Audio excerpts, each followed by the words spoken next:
dono daquela frase mítica e depois não se queixe. Na verdade, essa frase nem é minha. O sítio onde mais se mente é nos tribunais.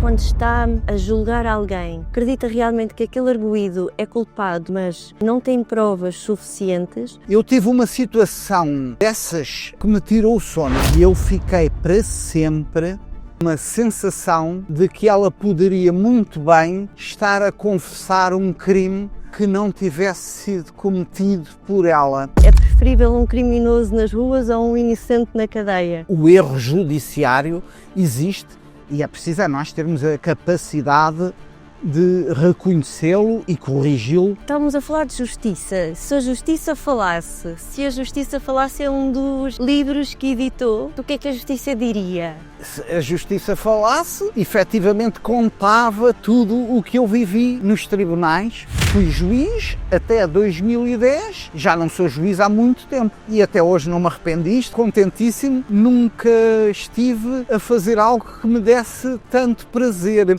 Ai, que eu já aprendi hoje. Olá, hoje recebo no Psicodrive, nesta viagem sobre rodas, alguém que eu me cruzo todas as semanas da TVI. É uma pessoa que eu admiro de verdade, é muito carismático, direto, tem um sentido de humor maravilhoso. Um cavalheiro como já não se faz, que eu presenciei isso mesmo há pouco. E autor, magistrado, obviamente dono daquela frase mítica que todos nós já dizemos. E depois, não se queixe. E quem é que diz esta famosa frase? Quem é? Bem-vindo, Sr. Juiz Hélder Fragoso, muito bem-vindo. Ai, muito obrigado, Paula. Na verdade, essa frase nem é minha, porque eu já expliquei a origem. Quando eu terminei o meu curso de Direito, em 1990, já lá vai tanto tempo, iniciei o estágio com o Dr. Guilherme da Palma Carlos, já falecido, infelizmente, e havia um juiz, o juiz Dias, que de vez em quando utilizava essa frase, depois não se queixe, com aquele gesto, e eu apropriei-me dela agora e portanto nem sequer é minha. Já que há uns não faz anos, mal. Apropriei-me de uma outra que era o seguinte: o sítio onde mais se mente é nos tribunais. E era uma frase de um juiz também, neste caso um juiz do Tribunal do Trabalho, que felizmente ainda está entre nós, que usa muito essa frase. O tribunal é o sítio onde se mente mais. E eu uma vez apropriei-me dela e reproduzia numa entrevista, um jornal, e aquela frase durante uns tempos andou a ser mimetizada nos tribunais como sendo da minha autoria, que não era.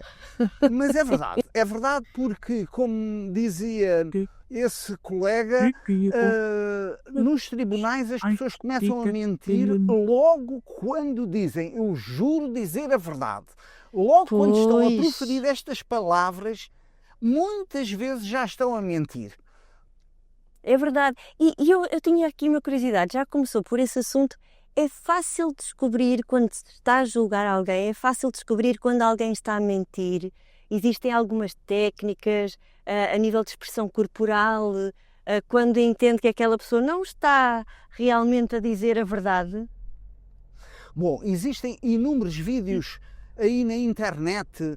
Antes havia livros, havia cursos por correspondência, que era como tornar-se num detector de mentiras humano.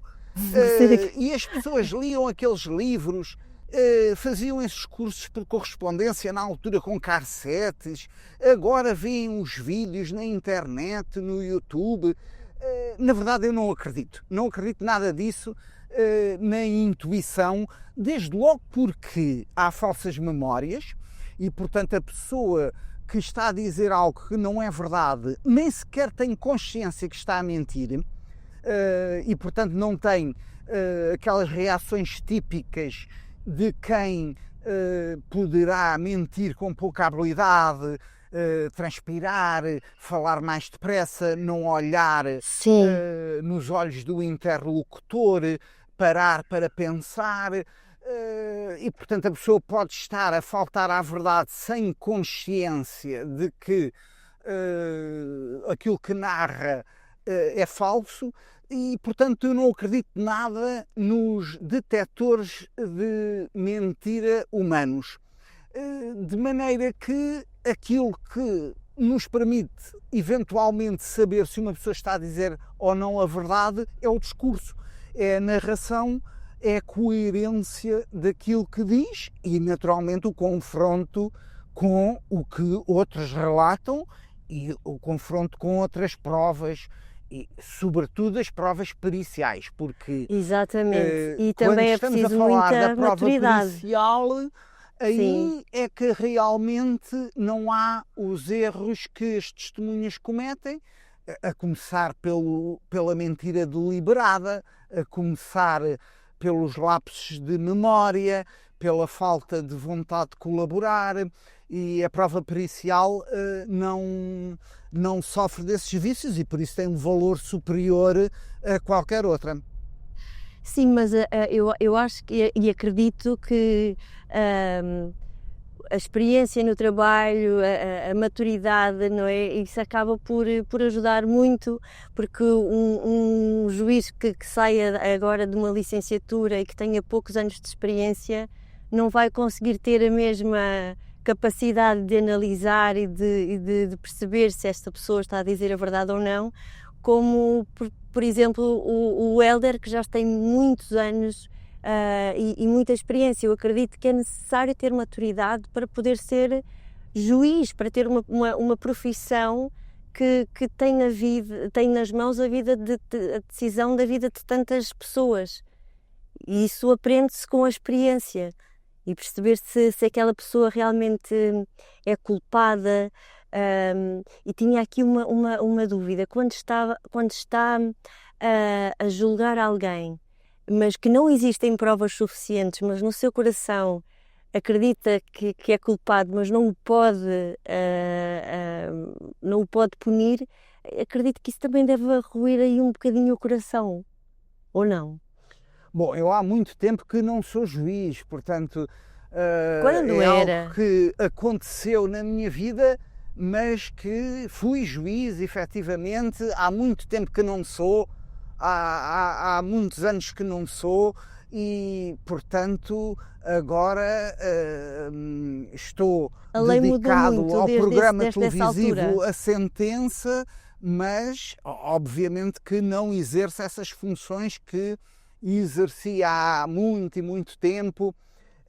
Agora, para responder à sua pergunta, na verdade, quando não há provas, não pode existir mais do que, na cabeça de um juiz, não pode existir mais do que uma suspeita de que Claro. aquela pessoa eventualmente poderá ser o autor de um determinado crime que terá ocorrido.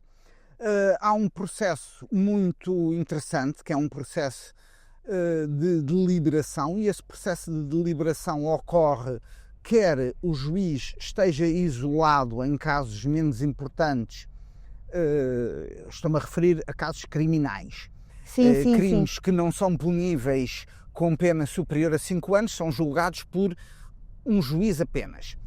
Sempre que o arguido arrisque uma pena superior a 5 anos, o tribunal é coletivo, são 3 juízes. E depois terminado o julgamento, há o processo de deliberação. E o processo de deliberação passa por várias fases e a primeira delas é saber se os factos ocorreram mesmo ou não. E às vezes chega-se à conclusão que não ocorreram, que efetivamente, contrariamente ao que se pensava, aquela pessoa não foi agredida, contrariamente ao que se pensava, a peça de ouro não foi roubada, contrariamente ao que se julgava, a pessoa não morreu assassinada, morreu noutras circunstâncias, e portanto aí fica logo o problema resolvido, porque os factos nem sequer se verificaram.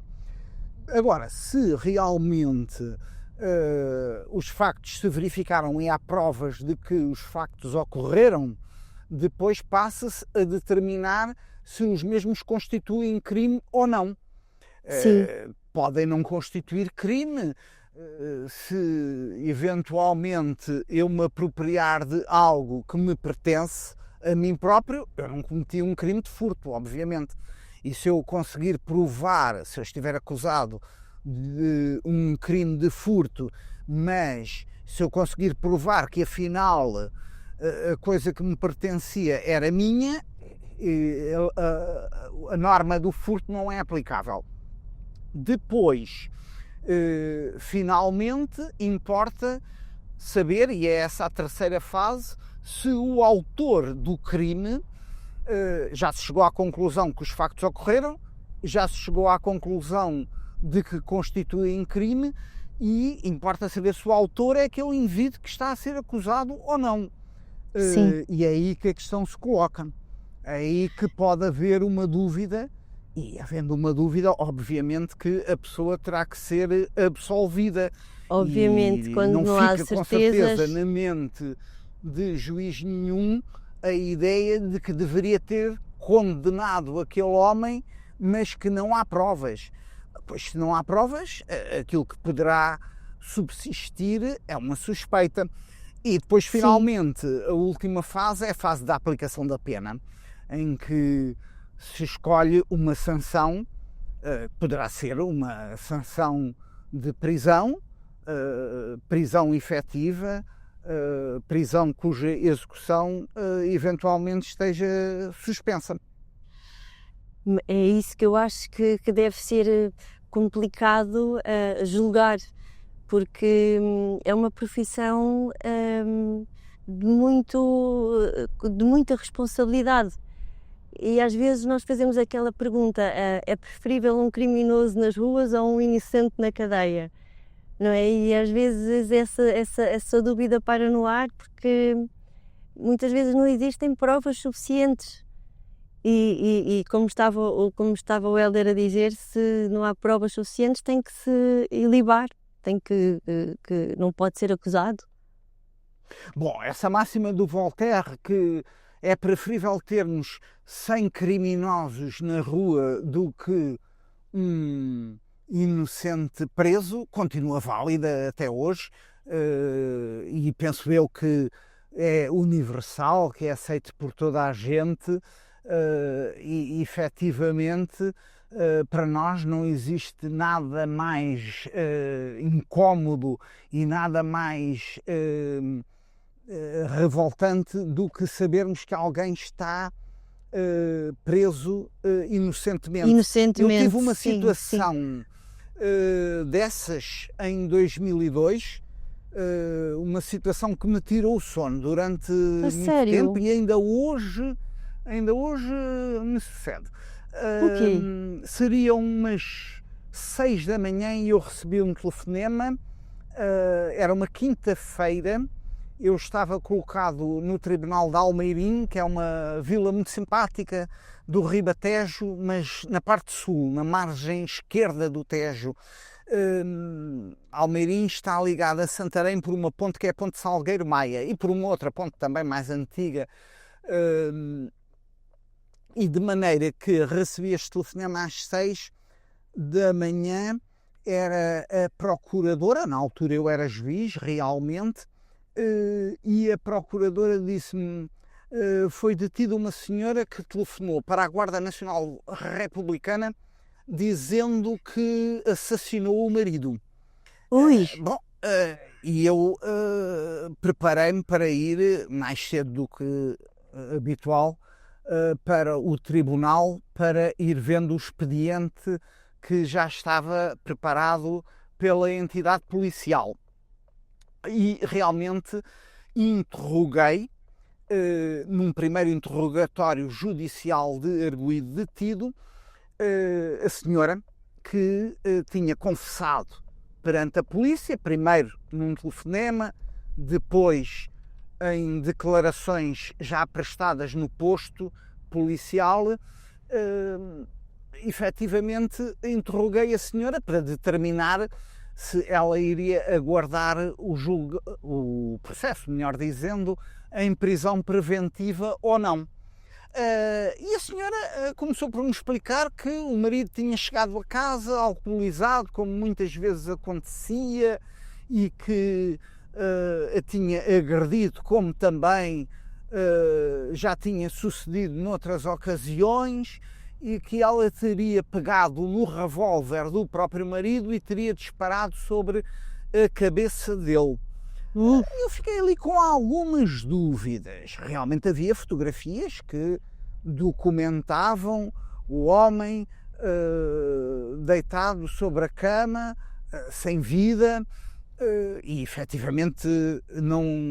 Entretanto, já a Polícia Judiciária já tinha chegado lá ao Meirim, quer o pessoal de investigação, quer os especialistas, os peritos, e portanto ali havia poucas dúvidas de que tinha ocorrido um homicídio. Não era com certeza um suicídio, e por conseguinte o homem tinha morrido por força de um disparo efetuado por uma terceira pessoa, não por ele próprio. E a senhora dizia ter sido ela.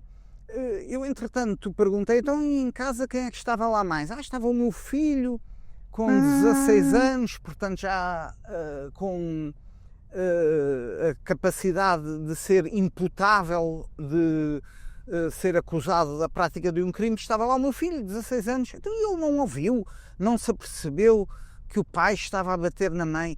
Não, porque ele estava no quarto, estava a dormir, e não acordou com essa comoção, com esse barulho. Não, provavelmente ele nem estava a dormir, deveria estar a ouvir música. Isto já seria tarde, ela contava que o marido teria chegado aí pela 00:30, 1h a casa. E ela insistia que efetivamente o filho não se tinha apercebido de absolutamente nada. Depois eu perguntei-lhe onde é que ela tinha ido buscar o revólver.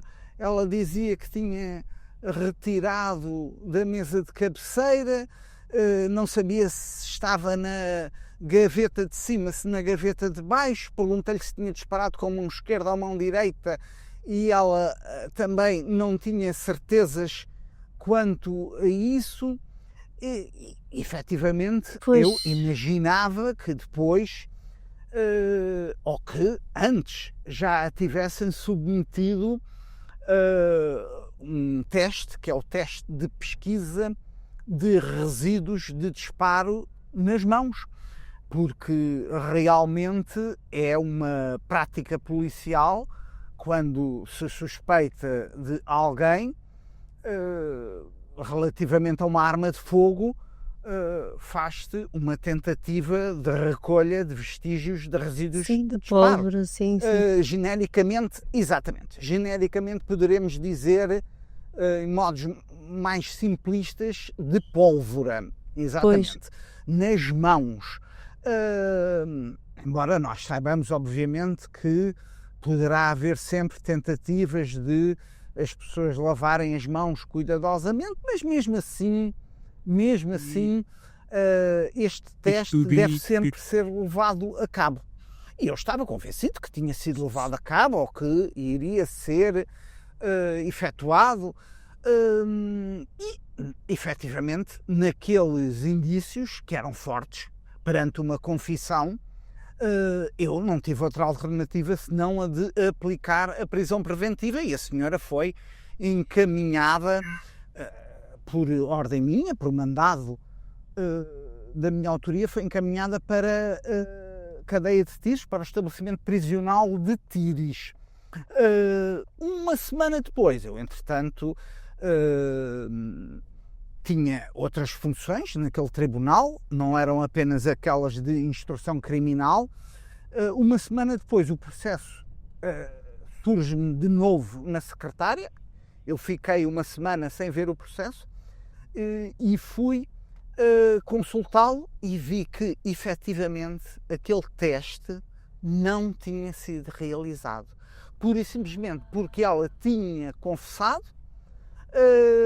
Foi entendido que não era necessário realizar o teste, e eu fiquei para sempre com uma sensação de que ela poderia muito bem estar a confessar um crime que não tivesse Que não sido cometeu. cometido por ela. E pelo filho, provavelmente. Curiosamente, uns meses depois, o filho ficou a viver sozinho. É claro, era um jovem, 16 um anos. jovem desorientado, que tinha uma mãe na cadeia, tinha um pai no cemitério, e curiosamente ele apareceu pouco tempo depois no tribunal porque tinha estado a conduzir o carro da família, o carro que era do pai, sem Sim. ter carta de condução. Obviamente ele não tinha idade sequer para isso, e espero que ele hoje, passados estes anos, já lá vão 23 anos talvez, que, enfim, a senhora já está em liberdade, felizmente. Graças a Deus. E espero que ele, enfim, tenha sabido aproveitar a vida da melhor forma possível. Sim. Hoje é um homem E, que terá e os essa seus dúvida vai 39, ficar está-se a aproximar ali dos 40 anos. dos 40. Mas essa Exatamente. dúvida vai ficar sempre aí a remoer. Acredito que Sem dúvida. era isso que é complicado de gerir, não é? E de ficar imparcial. Eu parecia que estava na crónica criminal, no 2 às 10, e realmente ouvi-lo assim em primeira mão é ainda mais chocante e é mesmo uma grande responsabilidade, Isso me porque permite, ser Paula, juiz não é para todos. Diga.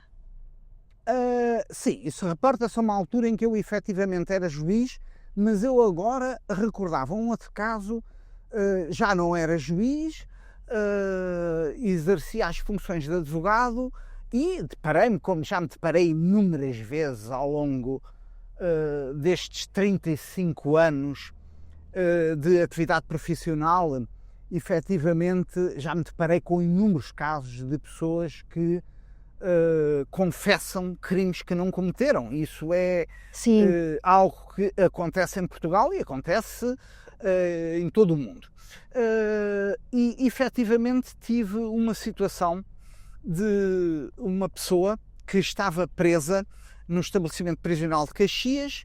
Em Caxias há 2 cadeias, uma é a cadeia de Caxias, de onde saíram os presos políticos na sequência da Revolução de 25 de Abril de 74, é o Forte de Caxias, que tem o Reduto Sul, tem o Reduto Norte, e depois há uma outra cadeia que é a única prisão-hospital, é o Hospital Prisional São João de Deus, ali muito pertinho também. Sim. E, efetivamente, estava lá um jovem de 21 anos, o Hugo, que tinha efetivamente confessado um crime, e era precisamente um parricídio. Era um crime composto por este sufixo sídio, como muitos, não é? O próprio vocábulo inseticida tem este mesmo sufixo de homicida, que quer dizer matar. E parricídio significa precisamente o assassinato do próprio pai. E ele tinha confessado o assassinato do próprio pai. E aí, nesse caso, efetivamente, o especialista da Polícia Judiciária tinha tido o cuidado de realizar esse teste, o teste de pesquisa de vestígios de disparo nas mãos do assassino confesso, e tinha enviado os elementos para o laboratório de polícia científica. A verdade é que o Hugo, o assassino confesso, continuava preso no estabelecimento prisional de Caxias e pediu-me que eu o visitasse e que passasse a ser advogado dele, e eu aceitei. E efetivamente estranhei muito que, passado algum tempo, ainda não houvesse no processo nenhum resultado daquilo que se tinha colhido junto das mãos dele. E o curioso é que havia imensa gente na casa onde a vítima tinha perdido a vida, onde o pai do Hugo tinha sido vítima de um assassinato, também com uma arma de fogo, também com um disparo, e só o Hugo, que tinha confessado, é que efetivamente tinha sido sujeito àquele teste. Ora, eu, estranhando que o resultado do teste não viesse, solicitei, e mesmo assim demorou muito tempo. Enquanto isso ele estava preso, finalmente veio, ele estava preso, finalmente veio o resultado quando o julgamento já estava marcado, e uma juíza excepcional, uma juíza de uma competência enorme, uma magistrada de exceção, quando viu aquele resultado, e o resultado era de que não havia vestígios de pólvora, digamos assim, nas mãos do Hugo, imediatamente determinou a libertação dele. Mesmo assim, ele ainda esteve preso durante 8 meses e depois ele veio a ser absolvido por tribunal de júri. Eu, entretanto, tinha requerido que ele fosse julgado por 3 juízes de carreira e por 4 jurados, 4 cidadãos do Conselho de Sintra. Uma delas era até uma jovem mais nova do que o Hugo, com 20 anos de idade. Lembro-me. E a votação foi unânime. Os 7 magníficos, os 3 juízes e os 4 jurados votaram todos pela absolvição do Hugo. Já ele estava em liberdade, claro. Mas esteve muito tempo preso. Esteve 8 meses. 8 meses. Eu lembro-me, esse caso foi muito mediático. Eu lembro-me desse caso e do doutor, do Helder conseguir provar a inocência deste jovem. E foi, acho que foi assim, lembro-me de sentir que a justiça foi feita. E nem sempre isso acontece. E acho que nesse caso, pelo que vi, pelo que traduzi, pelo que me lembro, e o Hugo esteve consigo várias vezes, até em programas de televisão, não foi? É verdade, é verdade. Isso que Paula disse, nem sempre a justiça é feita, obviamente que é uma afirmação verdadeira. É uma afirmação verdadeira em Portugal do século XXI, mas Sim. é uma afirmação verdadeira em qualquer país do mundo no século XXI, assim como Sim. era verdade no século passado, há 200 anos, etc., porque o erro judiciário existe e é preciso nós termos a capacidade de reconhecê-lo e corrigi-lo na medida do possível. A legislação portuguesa tem mecanismos relativamente eficazes para prevenir o erro judiciário, e o primeiro mecanismo é logo aquele da existência de um tribunal coletivo para os crimes mais sérios. E como eu tinha feito referência anteriormente, sempre que o arguido arrisca uma pena de prisão superior a 5 anos, forçosamente é julgado por um coletivo de juízes. São 3 juízes, têm todos um voto exatamente com o mesmo peso. Há um juiz que é o juiz presidente, porque dirige os trabalhos da audiência de julgamento, mas depois, quando chega aquele momento de deliberar, o voto é igual para todos. E, aliás, o juiz presidente é o último a votar, precisamente para não influenciar os juízes adjuntos. E dos juízes adjuntos, o primeiro a votar é o mais novo na carreira. Precisamente também para não se deixar influenciar por quem é mais antigo na carreira. E, portanto, isso é logo um mecanismo importante para prevenir o erro judiciário, porque Sim, é mais provável acontecer um erro quando um juiz decide sozinho do que quando são 3 a quando são votar. 3, claro, claro, claro. E também o mesmo se verifica nos casos de tribunal de júri, em que são 7 pessoas a votar e os 7 têm um voto exatamente com o mesmo peso que tem o voto dos restantes. Esse é um primeiro mecanismo para evitar o erro judiciário. Uhum. O segundo mecanismo é o mecanismo do recurso, é o mecanismo de submeter um tribunal superior a apreciação do mesmo caso.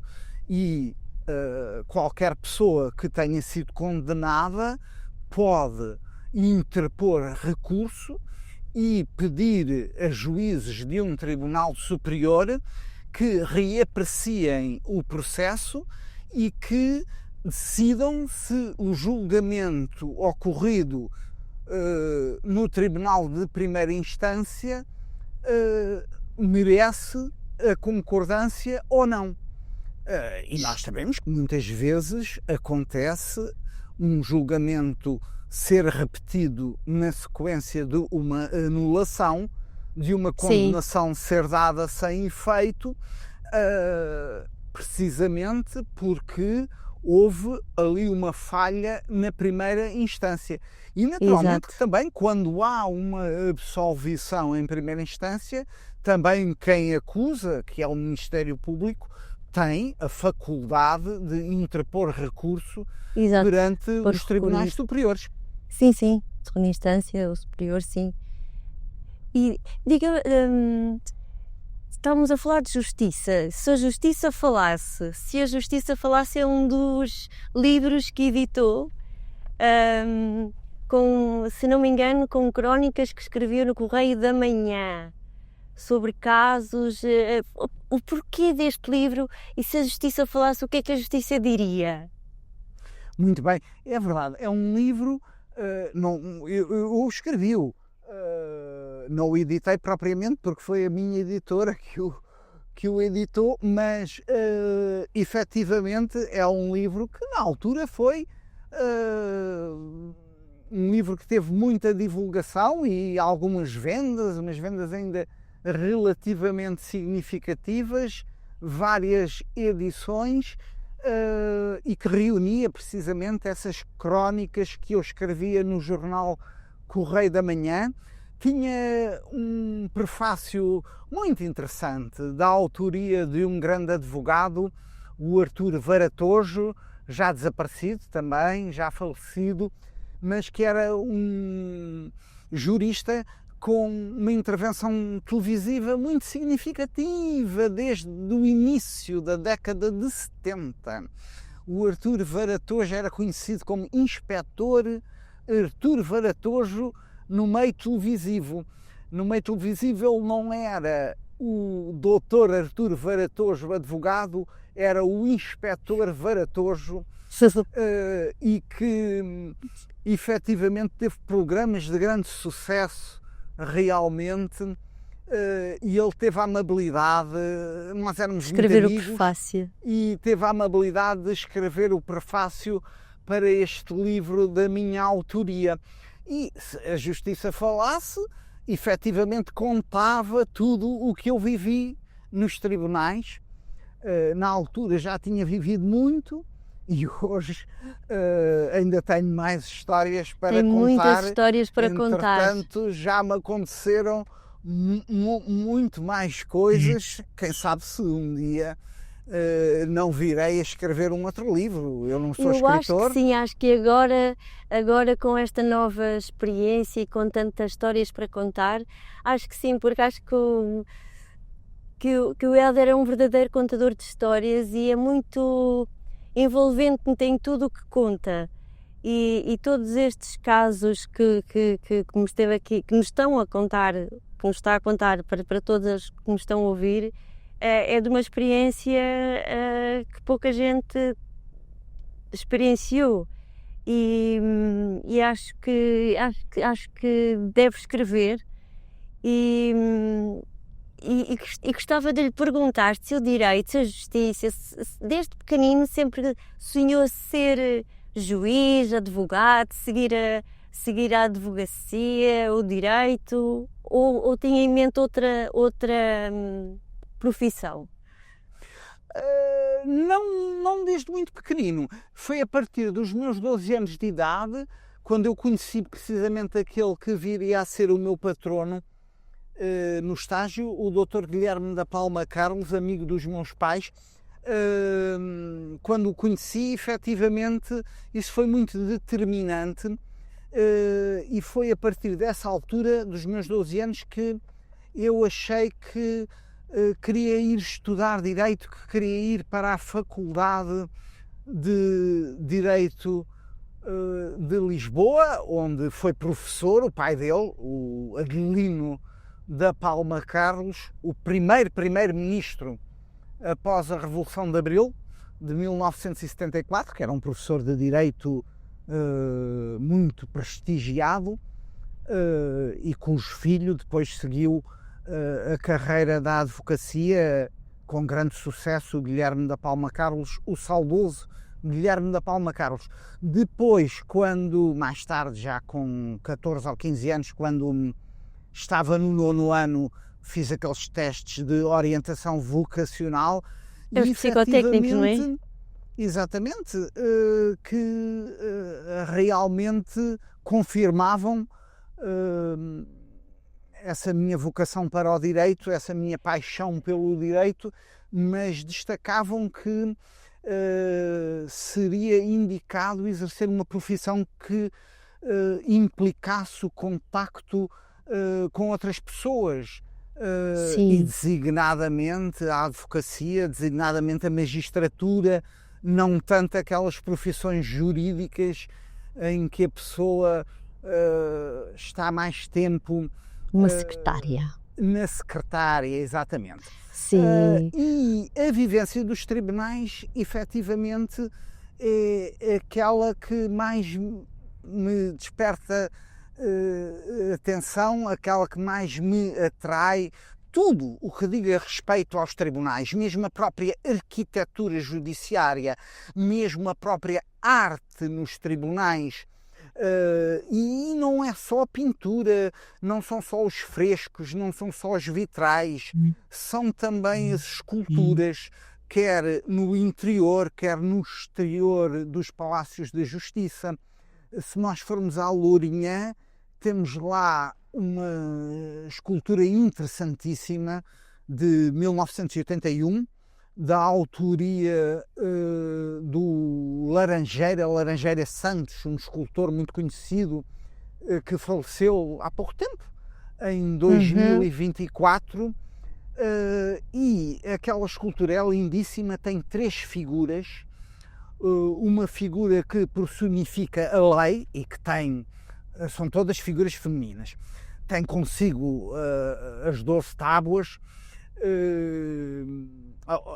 tem depois uma figura que personifica a liberdade, alada com asas, e depois uma figura que personifica a justiça. Ora, acontece que o tribunal foi inaugurado em 1981, estava lá a escultura, mas logo a seguir, durante a noite, roubaram a espada que a justiça tinha. Isto passou-se em 1981 e até hoje aquela justiça da Lourinhã continua sem espada. Há fotografias, efetivamente, Uma justiça sem fotografias já espada. muito antigas, com mais de 40 anos, em que ela aparece com a espada, mas se nós formos hoje ao lindo Palácio da Justiça da Lourinhã, vemo-la lá, à porta, à direita de quem entra, a justiça sem a sua espada. É uma questão hoje não controversa. arranjaram uma espada à justiça. Pois, mas é uma questão controversa, porque, rapaz, ninguém vai repor os braços à Vênus de Milo. Isso aí é incontestável e não cabe na cabeça de ninguém fazer assim um restauro que implique recolocar os braços na Vênus de Milo. Enquanto o Laranjeira Santos era vivo, ainda se podia ter-lhe perguntado o que é que ele achava sobre a matéria, se seria de recolocar lá uma espada ou não. Agora ele já morreu, acho que seria uma ousadia Pois, compreendo. restaurar a escultura. Não sei, cada um terá a sua opinião. Ora bem, oh, será que quando era assim mais novo deu muito trabalho aos seus pais ou não? Era assim, já assim com esse espírito justiceiro e com aquelas respostas sempre prontas e muito certo dos seus ideais? Ou era assim Certeza... Eu peço mais desculpa que certinho? Como é que interrompia. era? Eu tenho a certeza que nós, sendo 5 irmãos, demos com certeza 5 muito trabalho. irmãos? Ai, não 5 irmãos, sabia, tem demos 5 com irmãos. certeza muito trabalho aos nossos pais. Cada um à sua maneira, de forma diferente, obviamente, mas tenho a certeza que sim. O meu pai era professor do ensino secundário, de matemática. Era uma pessoa que gostava muito da sua profissão, que tinha uma intervenção cívica, enfim, não muito ativa, mas uma intervenção cívica empenhada, e portanto era uma pessoa que também, como pai, era um pai muito presente, embora naturalmente estivesse muito tempo fora de casa por via das suas atividades profissionais. A minha mãe nunca trabalhou, sempre foi dona de casa, e era uma mãe muito carinhosa, de resto como o meu pai também, muito carinhosa, muito atenta, cuidadosa, e portanto acho que sim, acho que sempre Foi uma infância feliz, então. dei muito trabalho, e quer o meu pai, quer a minha mãe também não eram nada preguiçosos em relação aos filhos. É claro que tínhamos as nossas zangas, Claro, quais são os irmãos e as pessoas que não entre- têm zangas? Não pode.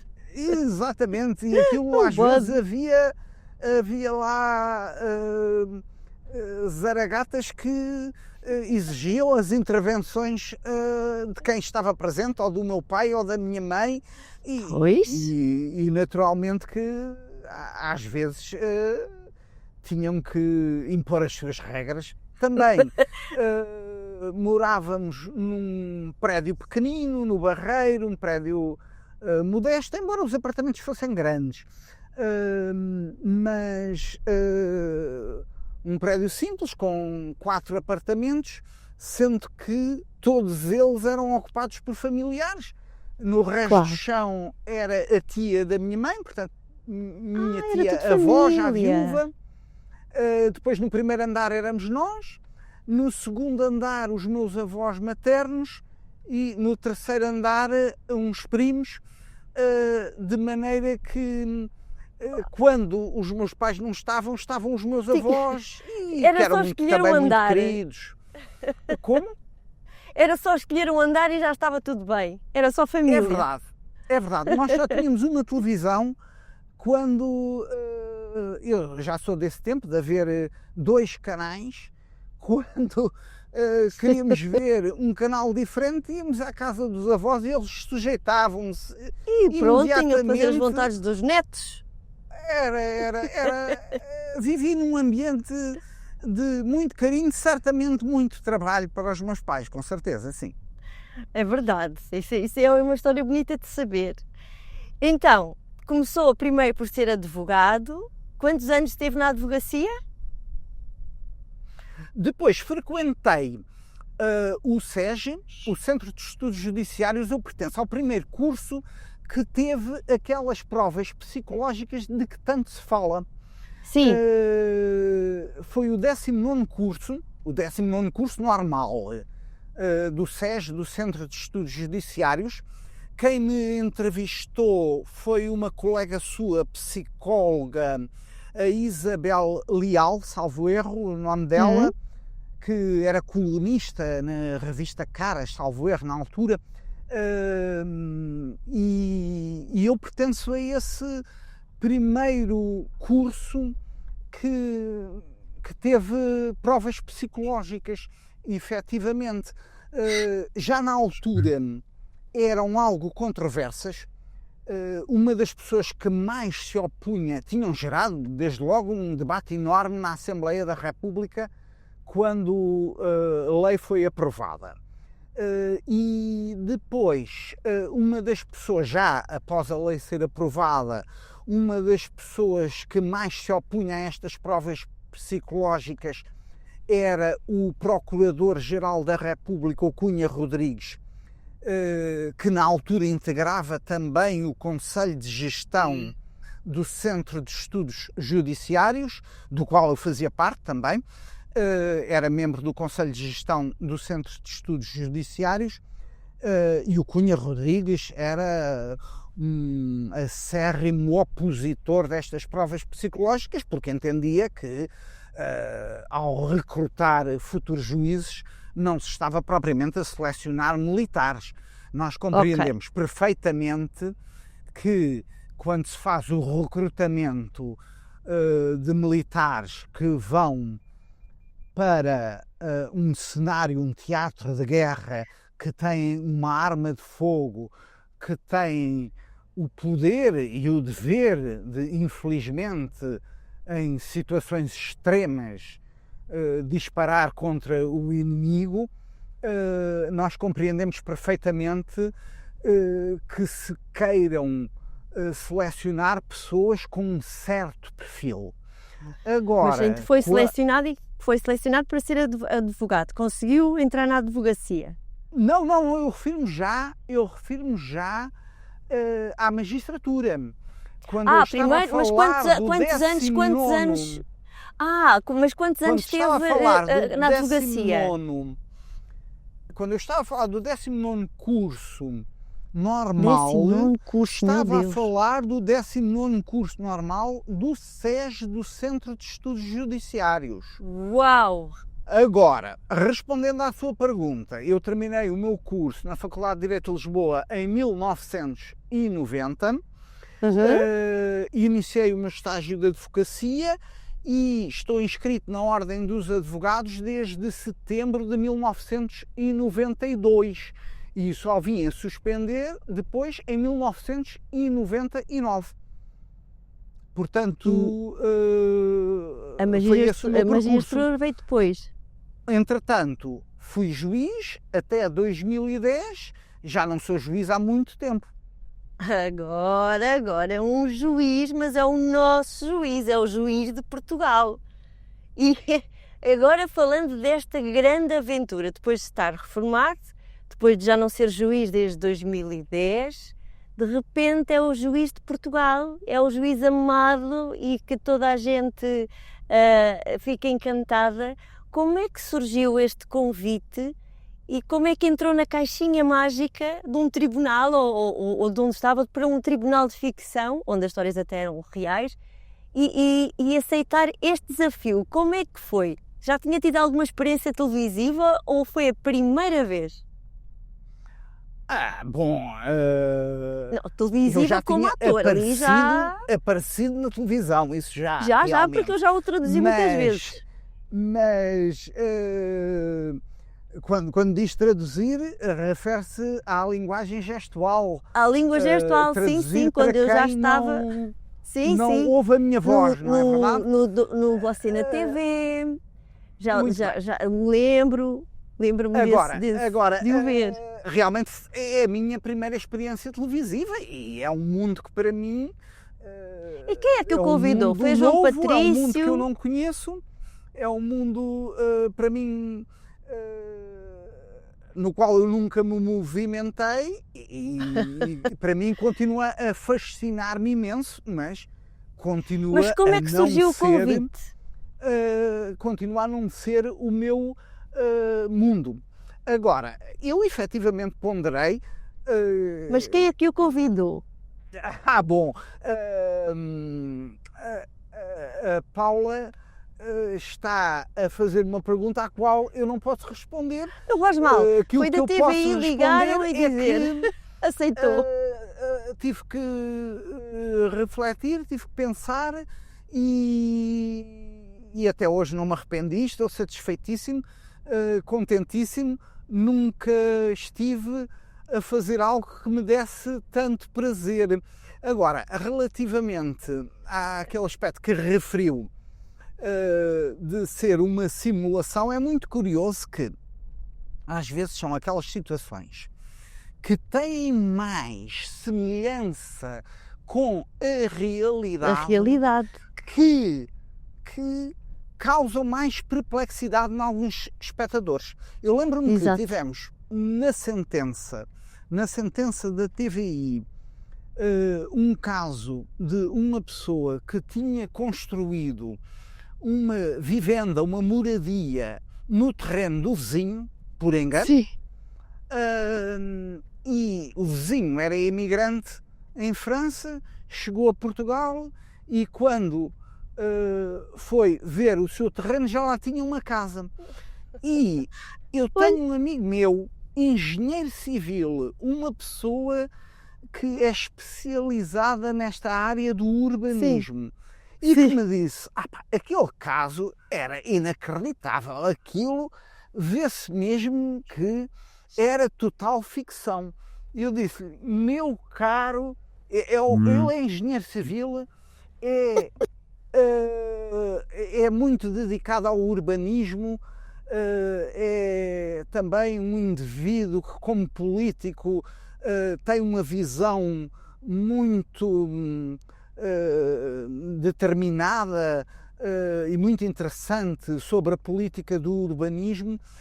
E, além disso, tem um nome muito curioso, que ele chama-se Paulo Moradias. Moradias não podia ser um apelido, um nome de família mais apropriado. Maravilha! E ele disse-me, eu nunca me deparei ao longo de mais de 3 décadas de carreira com uma situação dessas. Eu disse, olha, pois meu caro Paulo, eu já me deparei. Uma situação sério? Isso já aconteceu exatamente mesmo? idêntica ocorrida no concelho de Sesimbra, na Quinta do Conde, e outra no concelho do Seixal, em Fernão Ferro. 2 situações em que realmente as pessoas construíram casas por engano num terreno alheio. E é uma situação que está prevista no Código Civil, tem nome, é a Seção Industrial Imobiliária. E são casos que, não surgindo todos os dias no tribunal, aparecem, e são situações que efetivamente existem na vida real. Mas a casa fica para quem? Já agora? A casa fica quase sempre, depende depois da avaliação que é feita, mas fica quase sempre para quem constrói a casa. Porque vai-se avaliar o terreno e vai-se avaliar a casa. E a casa fica para quem for o proprietário do imóvel mais valioso. Se o terreno for mais valioso que a casa, fica para o dono do terreno. Se a casa for mais valiosa que o terreno, fica para o dono da casa. Sendo que, de qualquer maneira, aquele que é prejudicado tem direito a uma indemnização, obviamente. Ai, que eu já aprendi hoje. Muito obrigada. É que se chama a Seção Industrial Imobiliária. Muito bem. E é estes casos que aparecem na sentença e que é um fenómeno de audiências que as pessoas estão... Os meus próprios pais são completamente aficionados da sentença e acredito que meio Portugal também.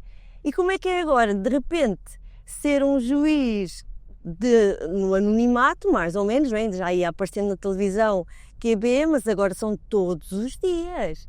Como é que é o carinho das pessoas? Porque agora já não consegue se ir à rua assim. Toda a gente vai pedir autógrafo, só um beijinho, ou tirar uma fotografia. Autógrafo é muito raro. No outro dia aconteceu-me, fui a um colégio e os alunos eu fui conversar com alunos do 9º ano Sim. e esses pediram-me para tirar fotografias comigo, porque a professora tinha o seu telemóvel e, portanto, tirámos fotografias. Mas depois havia alunos mais novinhos, alguns até do primeiro ciclo, ou seja, do ensino primário, da primeira à quarta classe, do primeiro ao quarto ano, e esses é que não tinham possibilidade de tirar fotografias comigo.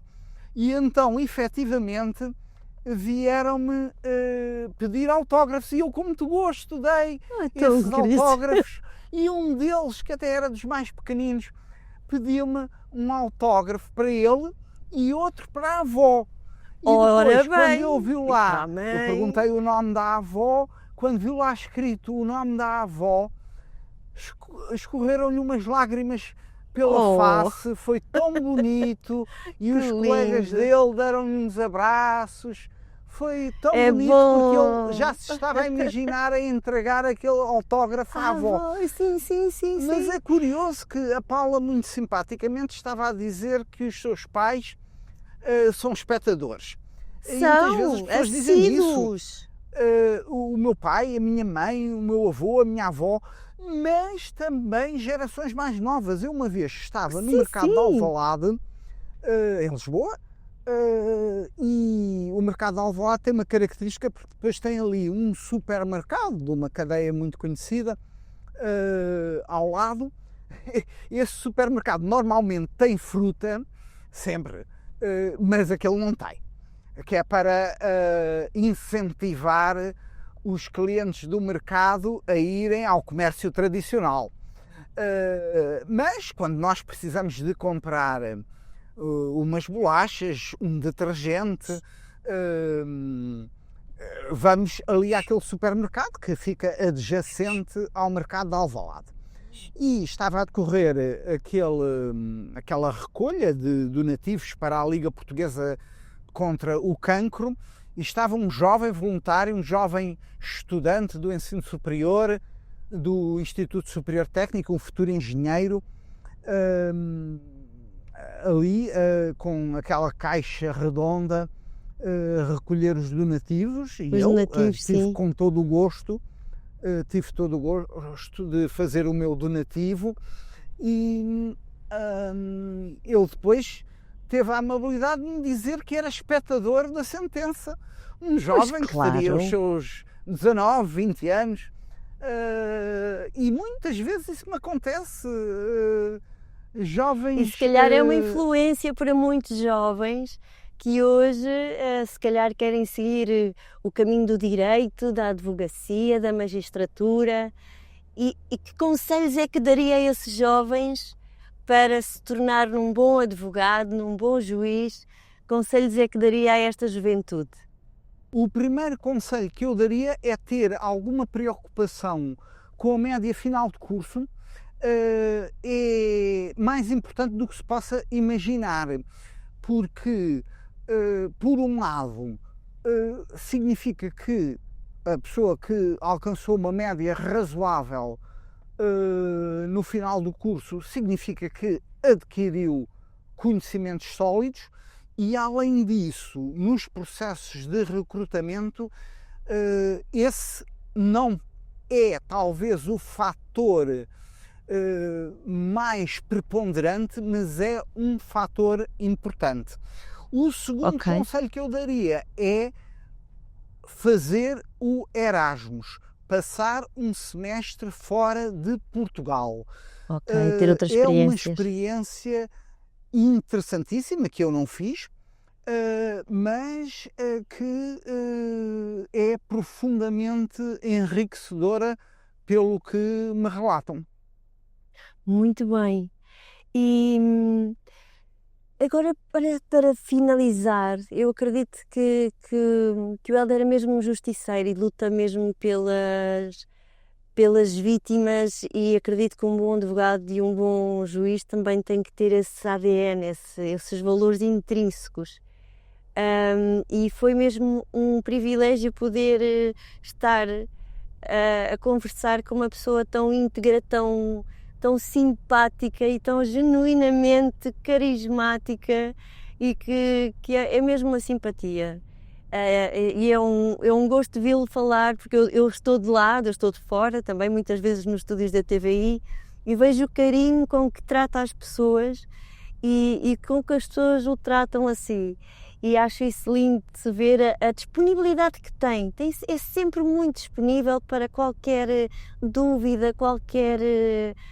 eu tinha-lhe questionado se alguma vez já tinha tido algum julgamento com uma pessoa surda, e disse-me que ainda não tinha tido essa experiência, porque eu gostava de saber como é que teria sido. Já tive. Já tive com uma pessoa surda. Já E tive teve há um muitos intérprete. anos. Há muitos anos tive um julgamento, precisamente de violência doméstica, de um casal de surdos. Muitas das testemunhas eram também elas surdas. Sim, tive Ok, um então tinha de ter julgamento sempre o intérprete. e naturalmente que interveio um intérprete De língua gestual. exatamente com as competências que a Paula tem. E foi para mim uma experiência interessante, sim. Aquilo que eu lhe disse foi também que tomei conhecimento de um outro processo com contornos mais dramáticos ainda. Não é que a violência doméstica não seja trágica, que é uma tragédia enorme, mas tomei conhecimento de um outro caso. Nesse não tive intervenção. Um caso ainda mais dramático, realmente também de surdos, sim, é verdade. Em que houve até a negociação, aquela negociação que muitas vezes se vê nos filmes, a negociação com um indivíduo que depois vem a ser detido. E neste caso foi um oficial da Guarda Nacional Republicana, também ele licenciado em Psicologia, como a Paula. Eu não sou licenciado em Psicologia. Bom, então aqui há um equívoco da minha parte, pronto. Não. Mas um oficial da GNR que levou a cabo essa negociação com sucesso. Efetivamente, são experiências. Eu nunca estive num tribunal a traduzir, porque achei sempre que é uma responsabilidade tão grande, que o falhar, o ter uma falha de algo, ter a percepção ou dizer alguma palavra errada pode condicionar uma vida, e sempre tive muito receio e muito respeito. Por isso os meus parabéns pela discernidade, por todo o discernimento que tem, e essas situações que são vividas assim ao limite. E acredito que tenha muitas e muitas histórias para contar, e espero que as escreva num próximo livro, porque eu acho que esse livro vai ter muitas histórias para todos nos fazer pensar. E gostava de, agora para terminar, uma mensagem para dizer aqui ao nosso público do Psicodrive, o que é que lhe gostava, o que é que lhe vai na alma, o que é que gostava de dizer a este variedíssimo público, porque vai desde os jovens até aos mais velhos, mas que seguramente todos gostam muito de si. Bom, aquilo que eu poderia dizer é que em tudo na vida o diálogo é fundamental, é essencial falarmos uns com os outros. Verdade. E se aprendermos algumas técnicas de diálogo, não perdemos nada.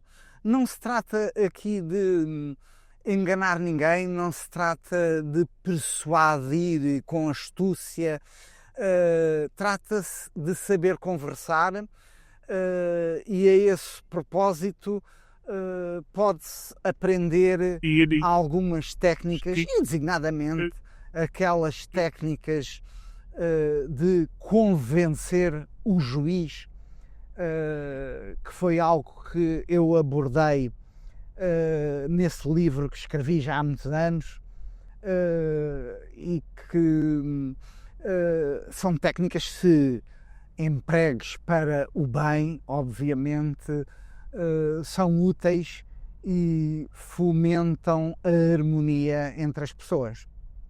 A comunicação realmente é a base de tudo, não é? Muito bem, é isso mesmo.